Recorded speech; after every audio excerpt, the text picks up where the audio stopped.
अरे ये ब्रह्मा विष्णू महेश तीन चोर आहे. रामदास आठवले यांचा सल्ला खरं तर घ्यायला पाहिजे होता त्यावेळेस सोनियाजींनी. कुंभमेळा, लोण्याचा गोळा आणि याच्यावर डोळा हे सगळं जमून आलेलं आहे.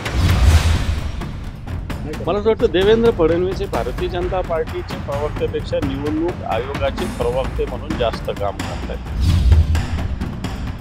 ज्या माध्यमातून जातीय दंगल व्हावी आणि ह्या जातीय दंगली सरकार पुरस्कृत आहे. ठिकठिकाणी सत्ताधारी पक्षाच्या मार्फतच जातीयवाद निर्माण व्हावा असा प्रयत्न केला जातोय सध्याच्या घडीला महाराष्ट्रात. यवतची घटना झालेली 15-20 दिवस झाले. यवत शांततामय गाव आहे.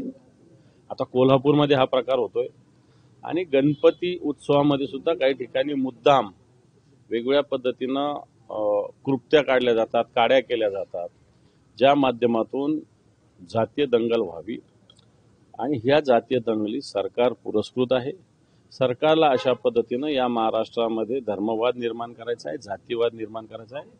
मी पोलिसांना आवाहन करेल की सरकारच्या या धोरणाच्या मागे न लागता कायदा आणि सुव्यवस्था कोणी असो, कोणत्या धर्मात असो, कोणत्या जाती असो, पोलिसांनी स्पष्टपणे आणि अतिशय निडरपणे कारवाई केली पाहिजे. दादा, नाशिकच्या कुंभमेळ्यावर वातावरण आपल्याला बघायला मिळत आहे. प्रत्येक पक्षाची सुंदर बैठक पार पडते त्या ठिकाणी. दोन वेगवेगळ्या पक्षांचे सत्ताधारी वेगवेगळ्या बैठकी घेतात.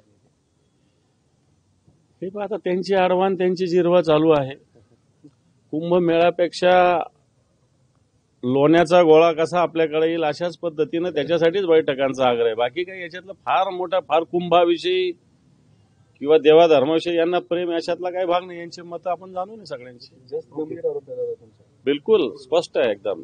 कुंभमेळ्यापेक्षा लोण्याचा गोळा याच्यावरच यांचा डोळा आहे. आता हे सगळं आलं. मी काही रामदास आठवलेसारखी कविता करणारा नाही. कुंभमेळा, लोण्याचा गोळा आणि याच्यावर डोळा हे सगळं जमून आलेलं आहे. परंतु हेच याच्यातलं खरं कारण आहे. राहुल गांधींवर देवेंद्र फडणवीसांनी टीका केली आहे. राहुल गांधींनी वोट चोरीचं कंत्राट घेतलंय स्पष्ट होतं असं त्यांचं म्हणणं आहे. मला असं वाटतं देवेंद्र फडणवीस हे भारतीय जनता पार्टीचे प्रवक्त्यापेक्षा निवडणूक आयोगाचे प्रवक्ते म्हणून जास्त काम करतात. राहुल गांधींनी देवेंद्र फडणवीस यांना किंवा भारतीय जनता पार्टीला कुठेही एकही प्रश्न विचारलेला नाही. त्यांनी निवडणूक आयोगाला विचारलेला आहे. निवडणूक आयोग याच्यावर उत्तर देत नाही. देवेंद्र फडणवीसांना मला असं वाटतं निवडणूक आयोगाने प्रवक्ते म्हणून आताच्या घडीला नियुक्ती केलेली दिसते. लक्ष्मण हाकेंच्या विरोधात बऱ्यापैकी रान पेटेल दिसते. त्यांचा एक व्हिडिओ व्हायरल झाला भुजबळांसोबतचा आणि त्यानंतर हाकेंना चपलीचा प्रसाद देणाऱ्याला 1,00,000 बक्षीस, त्यांची जीभ हसडणाऱ्याला बक्षीस, त्यांना फिरू देणार नाही अशी वक्तव्य समोर येतात. मला माहित नाही. लक्ष्मण हाके फक्त कोणीतरी उभा केलेला एक पुतळा आहे. बाकी लक्ष्मण हाकेंना कोणता से असं मला नाही वाटत काय. राहुल गांधींना 2.5 वर्षासाठी पंतप्रधान बनवा असा सल्ला सोनिया गांधींनी दिला होता असा घटस्फोट रामदास आठवलेंनी केला. अरे आता बोलाय प्रश्न चांगला.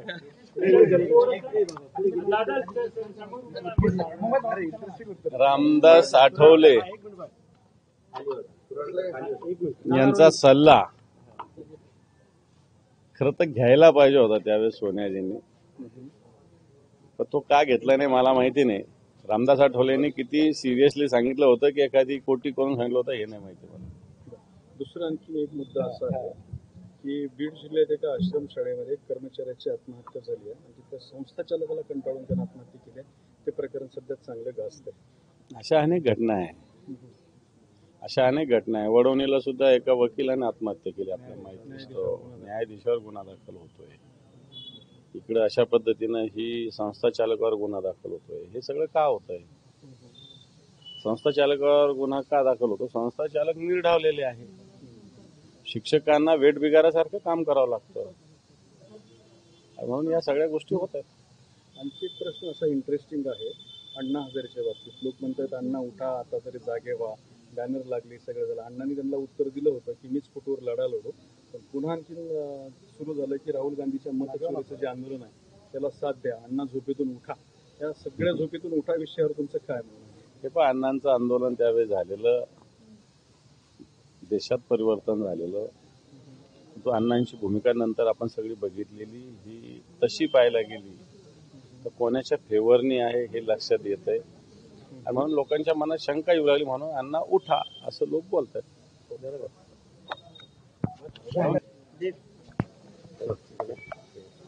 हिंदी ना विचारा.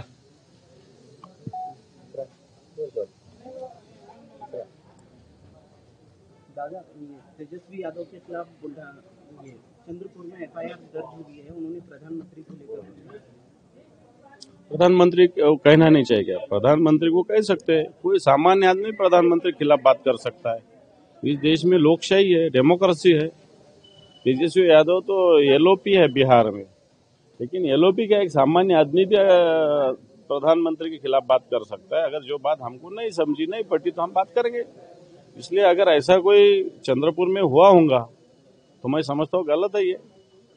शिवसेना नेता संजय राउत ने प्रधानमंत्री को चिट्ठी लिखी है इंडिया पाकिस्तान के मैच.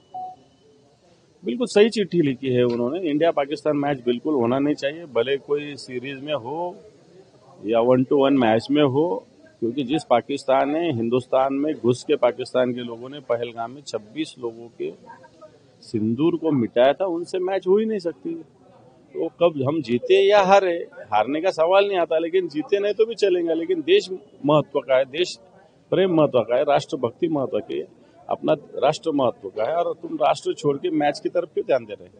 कोल्हापुर में जो घटना हुई है, कोल्हापुर में क्या महाराष्ट्र में इस प्रकार की घटना घटे ऐसा प्रयत्न सरकार का चालू है, ऐसा हम समझते हैं. पीछे यवत में जो घटना हुई थी पुणे डिस्ट्रिक्ट में, उसी प्रकार कोल्हापुर में भी करने का प्रयास है. मैं समझता हूँ गांव-गांव में, अब गणेश उत्सव में भी ऐसा सरकार का प्रयत्न चालू है कि हर गांव में ऐसे धर्म के आधार पर झगड़े हो जाए. लेकिन मैं समझता हूँ जनता जागरूक हुई है, जनता इसमें सही रास्ते से जाएगी. नासिक के कुंभ मेला को लेकर जो है अलग सत्ताधारी पार्टियां जो अलग अलग, ये देखो, कुंभ मेला जो है वो मराठी में लोनी का गोला जो है, उस पे इनका सबका डोळा है, इसलिए ये सब चालू है.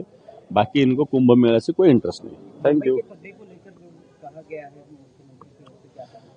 मुंबई में जो खड्डे है उसके लिए अभी की सरकार जिम्मेदार है. 3 साल पहले 4,000 करोड़ रुपए का टेंडर मुंबई कारपोरेशन का निकला था. रस्ते 6 महीने में 1 साल में करने का आश्वासन दिया था. अभी 3-4 साल होते आए. मुंबई में रास्ते तो खोद दिए रहे. मुंबई में तो 8,000 क्या कम से कम 50,000 खड्डे होंगे, और इसके जिम्मेदार इस सरकार है, उस वक्त के मुख्यमंत्री और नगर विकास मंत्री, क्योंकि इन्होंने कॉन्ट्रैक्टरों के लिए ये स्कीम की थी, मुंबई के लिए नहीं. महाराष्ट्र की जो मुख्यमंत्री आज मुख्यमंत्री है, उनको त्रिदेव जो है ब्रह्मा विष्णु महेश को रूपांतरण करने का है उपमा दी. अरे ये ब्रह्मा विष्णु महेश थोड़े 3 चोर है.